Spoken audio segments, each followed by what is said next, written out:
Estamos na série Patriarcas. Nós vamos falar cada domingo de um patriarca. Primeira semana, Abraão. Segunda, Isaac. Terceira, Jacó. E a quarta, José. Depois do culto da manhã hoje, o Paulo, o presbítero Paulo, tem que fazer o quinto patriarca, né, Paulo? Quem que é, Paulo? É o René Terranova, né? Diz que o René Terranova não é mais pastor, ele era pastor, agora ele veio apóstolo, agora ele chama de patriarca. Então vou ter que falar do René Terranova, né? Que é um pastor aí que prega no Brasil. Diz que ele se chama de patriarca, né, agora. Tem umas coisas assim, né, no mundo gospel que a gente fica bem confuso, né?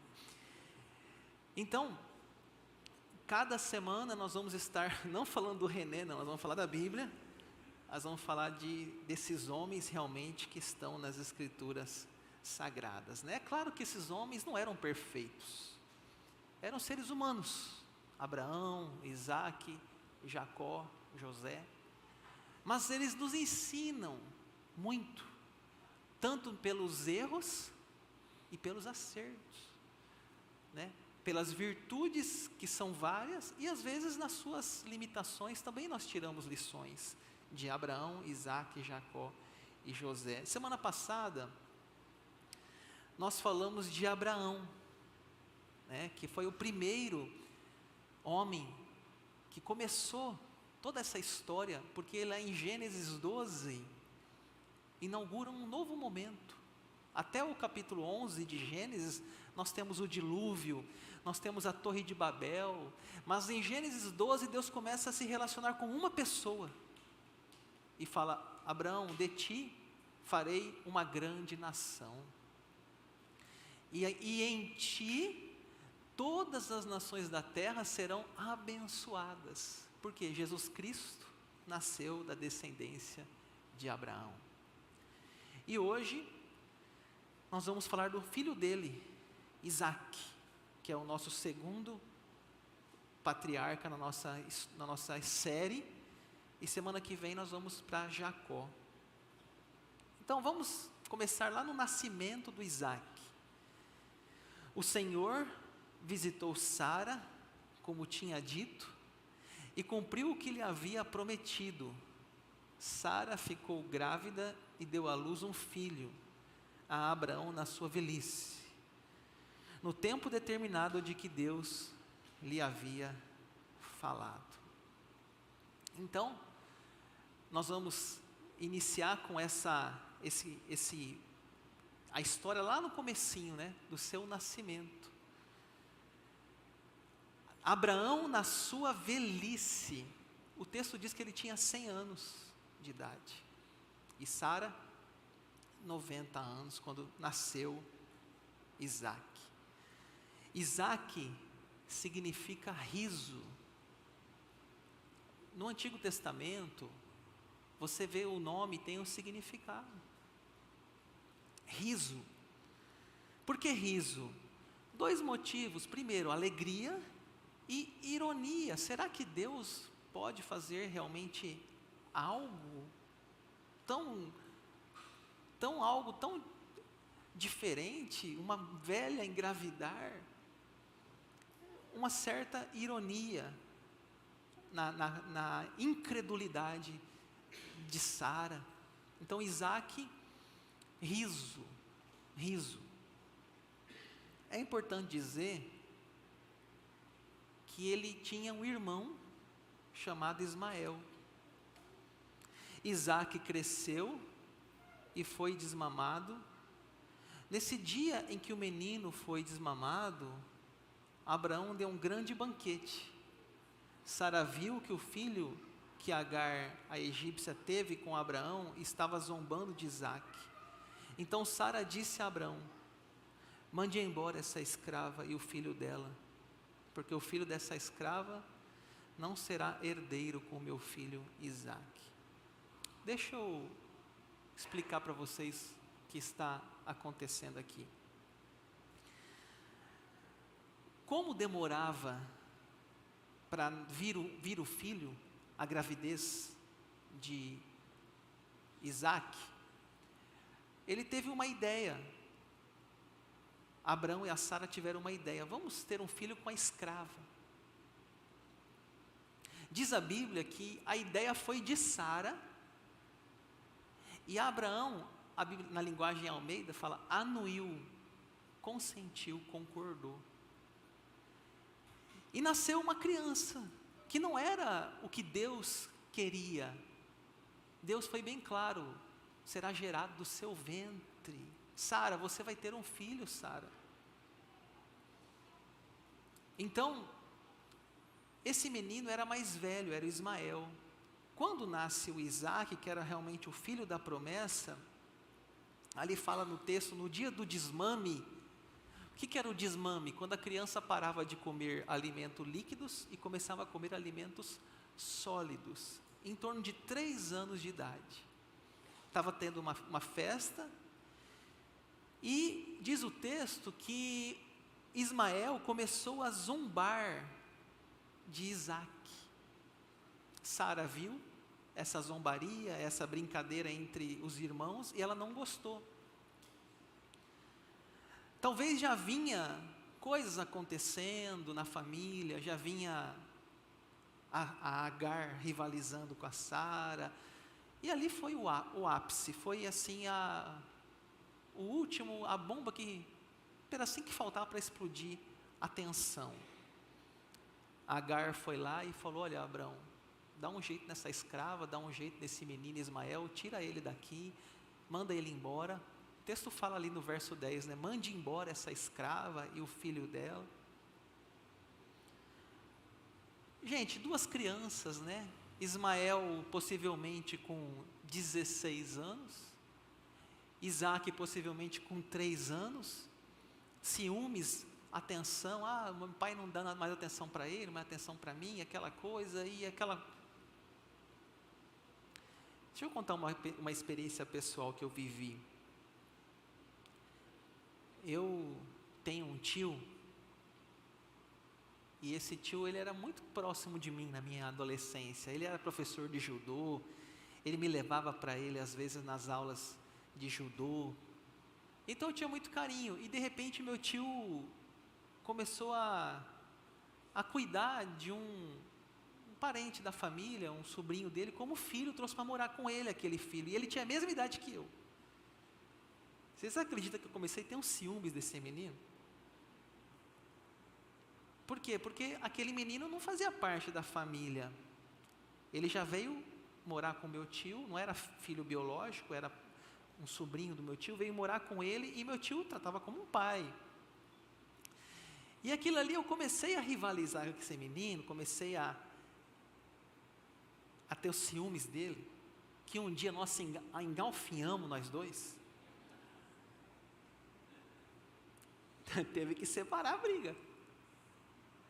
Mas era ciúmes. Eu tinha acho que uns 12 anos, 13 anos, ele também essa idade, uns 11. Então isso acontece nas famílias. Então Isaac e Ismael, eles começaram essa rivalização, esses ciúmes, e quem saiu na pior foi Ismael. A Sara falou: manda embora essa escrava, manda embora esse menino. Isso doeu o coração de Abraão. Isso doeu porque Abraão diz a Bíblia que ele sentiu a tristeza de ter que mandar embora Ismael. Mas ele, um bom marido, obedeceu a esposa, né? E você sabe que até hoje, esse povo lá está em guerra, né? Você sabe que os descendentes de Isaac são judeus, e os descendentes de Ismael são os árabes. Então você vê como uma decisão gera frutos de tantos e tantos anos de discórdia, de insatisfação, de violência. Isaac cresceu, ele tinha 3 anos na festa do desmame, ele continua crescendo, mesmo sem a presença do irmão Ismael. Mas Isaac aparenta de um temperamento dócil, de ser um bom filho. Isso é provado lá no capítulo 22, quando eles vão ao Monte Moriá, chegaram ao lugar que Deus lhe havia indicado. Ali Abraão edificou um altar, arrumou a lenha sobre ele, amarrou Isaque, seu filho, e o deitou no altar em cima da lenha. Essa passagem nos mostra que Isaque tinha um temperamento manso, um temperamento obediente, e ele se deita no altar. Você e eu hoje não sabemos o que é isso, mas naquela cultura, naquele contexto, Isaque sabia que ele era o próprio sacrifício. Mas ele confia ao seu pai a sua vida. O texto não descreve uma briga, o texto não descreve Isaque correndo do seu pai correndo atrás dele para amarrá-lo. O texto demonstra o filho se entregando ao pai, ao sacrifício. E você sabe a história, foi a pregação da semana passada, era só um teste. Deus colocou Abraão à prova, e Abraão passou no teste, ao ponto de entregar o seu próprio filho a Deus.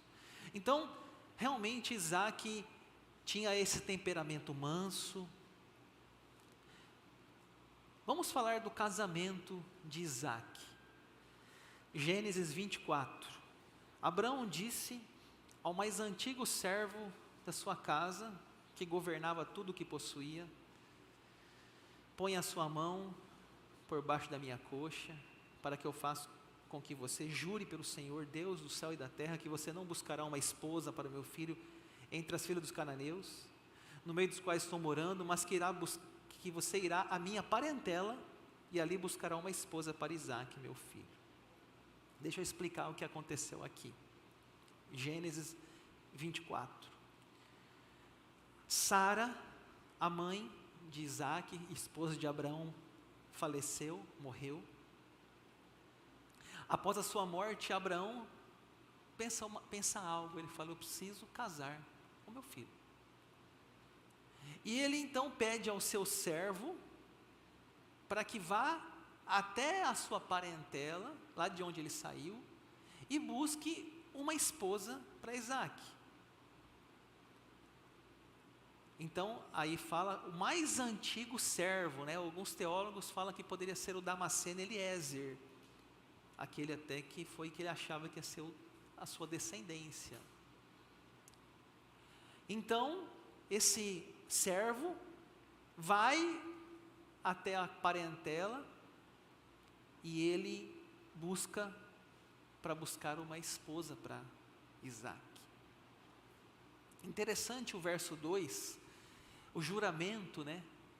O verso 2 fala: põe a sua mão por baixo da minha coxa. Eu fui pesquisar esse trecho, me fez uma reflexão. Falei: por quê? Põe a sua mão por baixo da minha coxa. Eu descobri que esse ato cultural, pôr as mãos embaixo da coxa ou a perna, essa parte do corpo ficava perto dos órgãos reprodutivos. Então era um juramento que o servo estava fazendo, de que a esposa que seria encontrada daria continuidade à descendência de Abraão. Então era um gesto solene, dizendo: olha, eu preciso que você encontre alguém que dê continuidade à minha família. Põe a sua mão embaixo da minha coxa. O servo, verso 12, então o servo orou: ó Senhor, Deus de meu senhor Abraão, peço-te que me ajudes hoje e sejas bondoso para com meu senhor Abraão.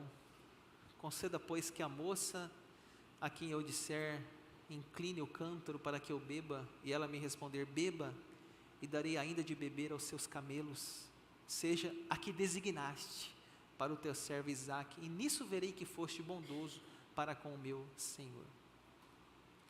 Interessante observar que o servo, ele ora a Deus, pedindo que Deus o ajude a encontrar uma esposa para Isaque.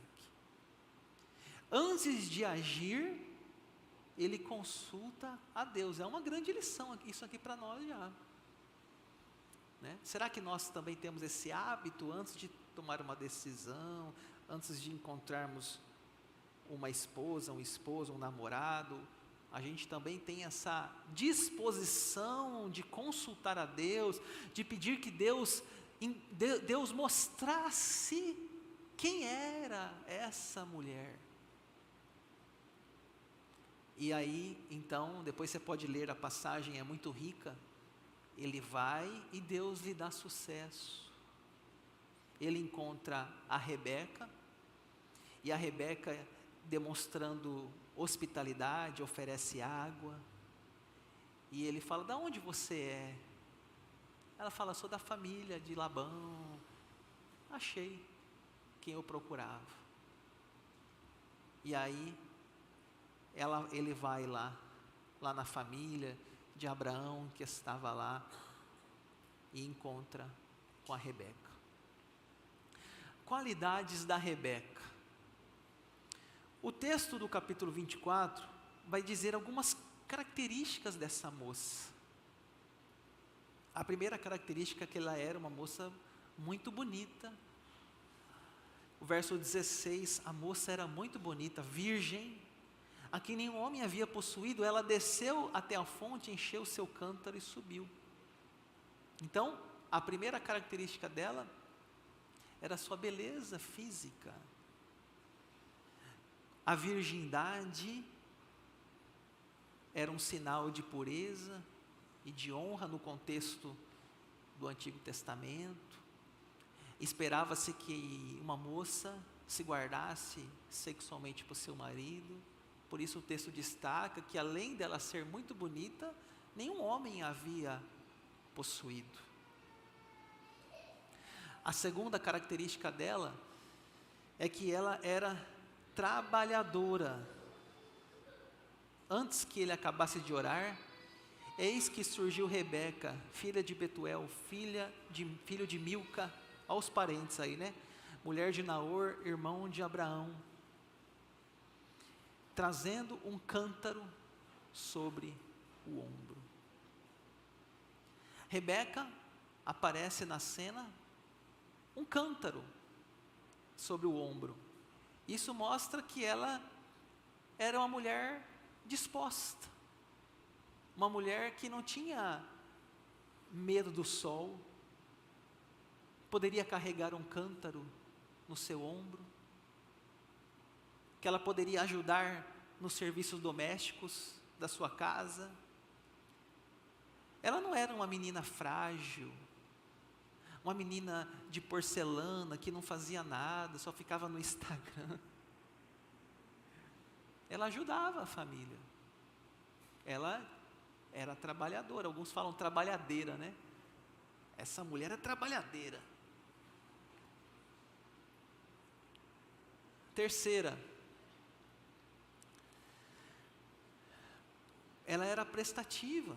O verso 20, apressando-se em despejar o cântaro no bebedouro, correu atrás outra vez ao poço para tirar mais água. Ela tirou água para todos os camelos. Gente, um camelo chegava a tomar 100 litros de água. Ela, vendo que a água já estava acabando no bebedouro, ela já vai lá, ela já pega mais água. Ou seja, ela é uma mulher disposta, ela age com entusiasmo, ela é proativa, ela é prestativa. Que menina maravilhosa para o Isaac. E em último lugar, ela era decidida. Verso 58. Chamaram, pois, Rebeca e lhe perguntaram: você quer ir com este homem? Ela respondeu: sim, quero. O servo vai falar que ele foi lá para buscar uma esposa para Isaac, que Abraão pediu. E a família ouve aquilo, e a família olha para ela e fala: e aí, minha filha, você quer ir? Ela diz: sim. Gente, ela não sabia para onde ia. ela não sabia qual a cidade. Ela realmente demonstra uma coragem, uma determinação. Ela era, sim, uma moça de muitas qualidades. E o encontro do casal, capítulo 67, depois você pode ler todo o capítulo 24, para você entender melhor todo o contexto. Isaac a conduziu até a tenda de Sara, mãe dele. Ele tomou Rebeca e essa se tornou a mulher dele. Ele a amou. E assim Isaac foi consolado depois da morte da sua mãe. O texto é interessante. O texto diz assim que estava Isaac a meditar no campo. Isaac estava fazendo uns pó de chinelo, umas barras, uns abdominal, sem camisa. E ela vem vindo nos camelos, né? Ela vem vindo. Aí quando vai chegando perto, ela pergunta, quem que é aquele rapaz? Aí o servo fala, é o Isaac. Ela, que pitelzinho, ela fala. Gente, foi amor à primeira vista. Depois você vai ler o texto, você vai ver. Foi um amor à primeira vista. E aí, diz o texto que ele a amou.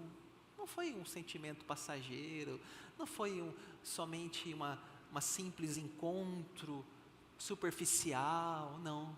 Foi ele a amou. E ali se forma uma linda família, um casal. Ali forma Isaac e Rebeca. Eles vão ter filhos, e vão ter filhos gêmeos. Capítulo 25. Isaac orou ao Senhor por sua mulher, porque ela era estéril. O Senhor ouviu as orações dele, e Rebeca, a mulher de Isaac, ficou grávida. Gente, você pede para Deus, a bênção vem dupla. Barriga dela tinha 2. Jacó e Esaú. Então aqueles meninos vão nascer, mas vai ter um probleminha nessa família. Um vai gostar mais do o outro pai vai gostar mais do outro. Diz o texto, Isaac amava Esaú, porque se saboreava da sua casa, Rebeca, porém, amava Jacó. Havia um problema aqui, um favoritismo. Tudo estava indo muito bom, né? Nessa família. Estava tudo indo muito perfeito. Começou aqui a haver um probleminha. O Isaac gostava mais de Esaú, porque talvez tinha os mesmos interesses, saboreava da caça. E o Jacó já era mais pacato, ajudava a mãe dele lavando vasilha, conversava mais com a mãe. Começou a haver ali um favoritismo entre os filhos. E essa é uma parte da família de Isaac que a gente serve, como eu falei, como um alerta. Porque os pais geraram nos filhos, nós vamos ver no decorrer da passagem, que os filhos vão rivalizar, os filhos vão disputar, vão competir. E isso foi muito ruim para essa família. Mais tarde, Jacó conseguiu a bênção que era do irmão. Depois o irmão chega e fala, cadê a minha bênção? Já dei. Ele fala, eu vou matar Jacó. E é uma confusão danada, um rolo danado. Ah, pastor, mas Deus estava na história. Sim, gente, Deus sempre está na história, mas a gente tem que fazer a nossa parte. Deus vai fazer a história do jeito dele, mas a nossa humanidade muitas vezes participa da jogada. Participa. Por exemplo, situação de Ismael. Isso foi decisão humana. Deus abençoou esse menino, esse menino seguiu, mas foram coisas que o ser humano vai fazendo e vai se enrolando. Então, aqui houve mentiras, enganação, Rebeca lá ouvindo atrás da porta, conversa, mente, todo jeitinho humano, e Deus né, vai resolvendo pela sua graça os problemas das nossas escolhas. A morte de Isaac. Após uma longa velhice, Isaac expirou e morreu, sendo reunido ao seu povo. Esaú e Jacó, seus filhos, o sepultaram. Então, nós encerramos aqui, falando da sua morte, uma longa velhice. Vamos para as aplicações práticas dessa noite. Vamos trazer a Bíblia para a nossa vida prática. A primeira é: honre o teu pai e a tua mãe. Quando nós vemos a vida de Isaac, uma das lições é a sua obediência ao seu pai, Abraão. Ele não questionou deitar no altar do holocausto. Ele confiava no seu pai. Ele poderia ter resistido, mas ele demonstrou confiança na orientação do seu pai.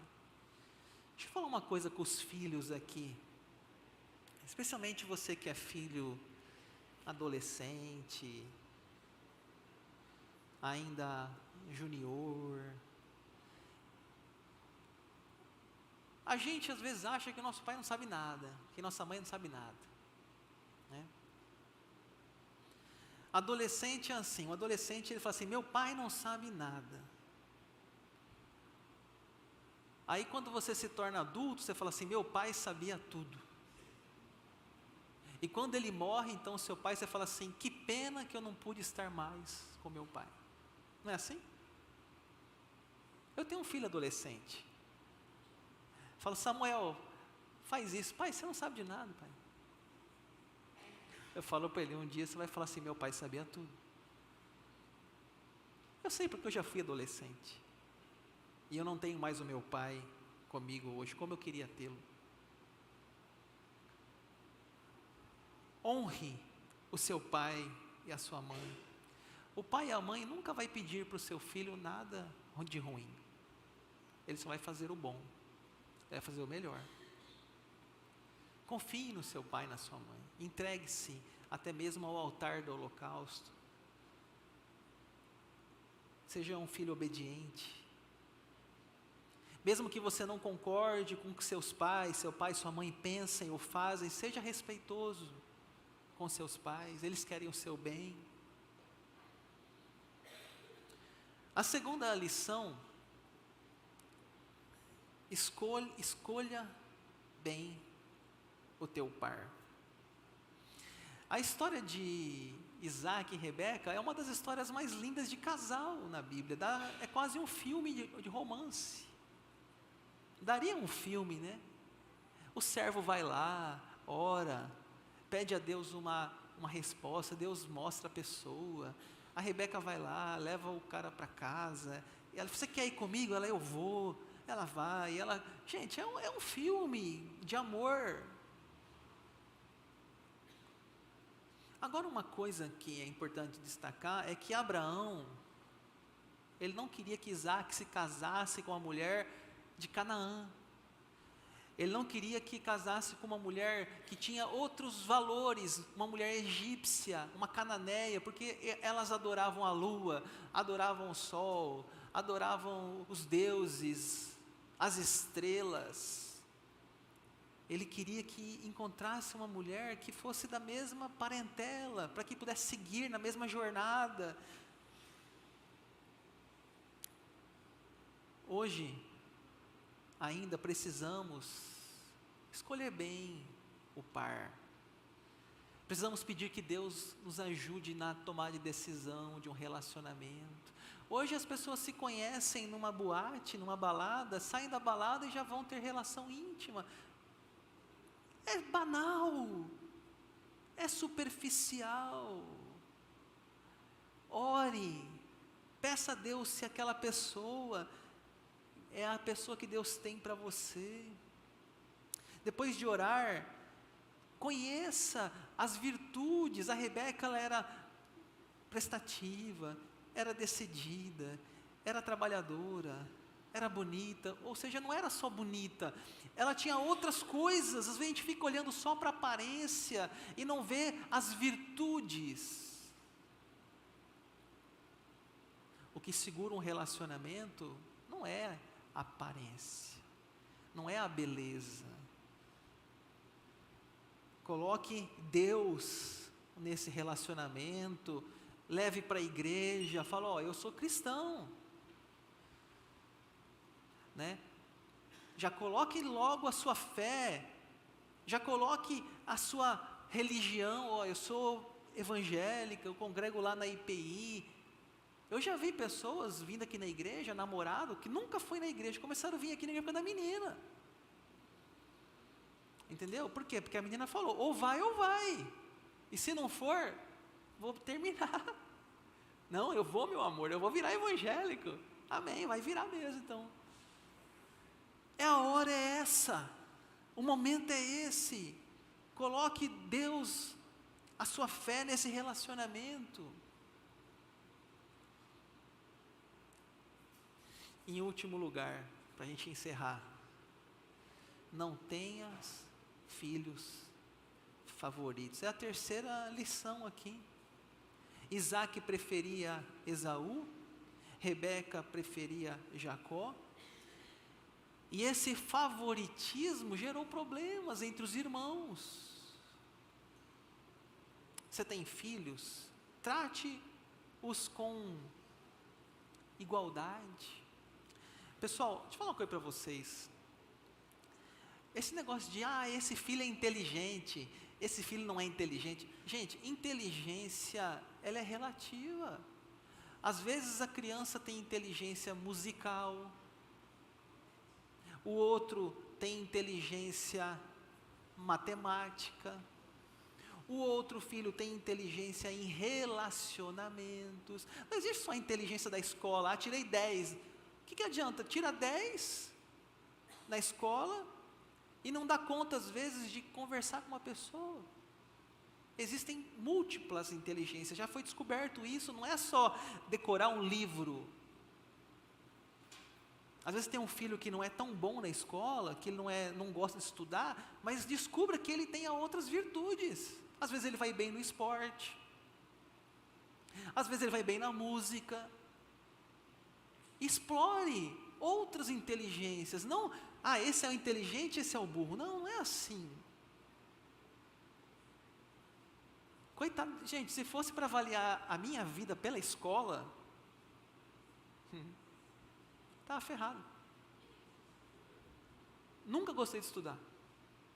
Todo ano só passava naquelas 90, segundo tempo lá, passando, todo mundo saindo de férias, eu lá ainda, fazendo prova, recuperação. Minha mãe fala, Daniel, você não tem jeito, Daniel.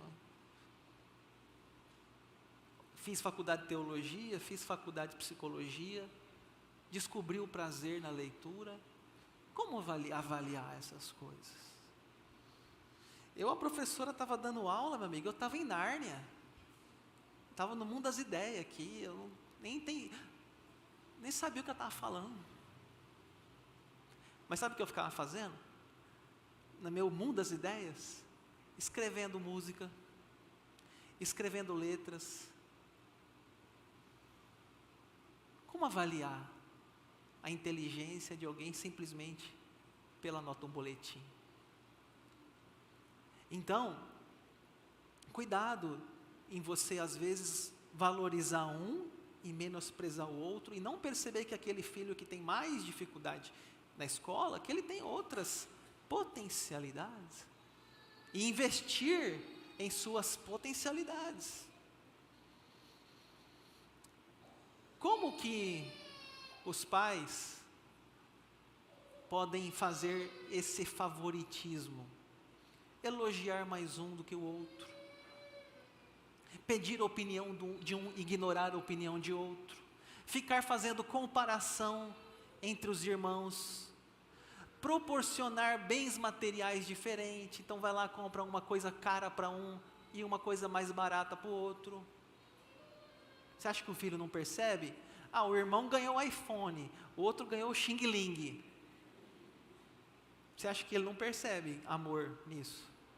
Um pagou 5 mil reais, o outro pagou 300, celular. Ah, gente, você está dizendo, não em palavras, você está dizendo os atos que você tem preferência. A minha mãe está com 65 anos de idade, a dona Elvira. Ela hoje tem 3 filhos, um deles sou eu, e tem 6 netos. A minha mãe, se ela compra um chinelo para um filho, ela compra para os outros filhos. Se ela compra para um neto um presente, ela compra para todos os netos. Eu falo, mãe, você vai falir. E como eu sou um filho que ela só vê uma vez cada 3 meses, 6 meses, porque eu não estou na cidade dela, ela vai juntando o meu presente, ou do Samuel, ela vai juntando e dá bem. Então quando a gente chega lá, tem um monte de presente. Aí ela tira aquela caixa assim, ó, isso aqui é seu. Eu falo, mãe, que é isso? Não, porque isso aqui foi do Natal, isso aqui foi do Ano Novo, isso aqui foi do Carnaval.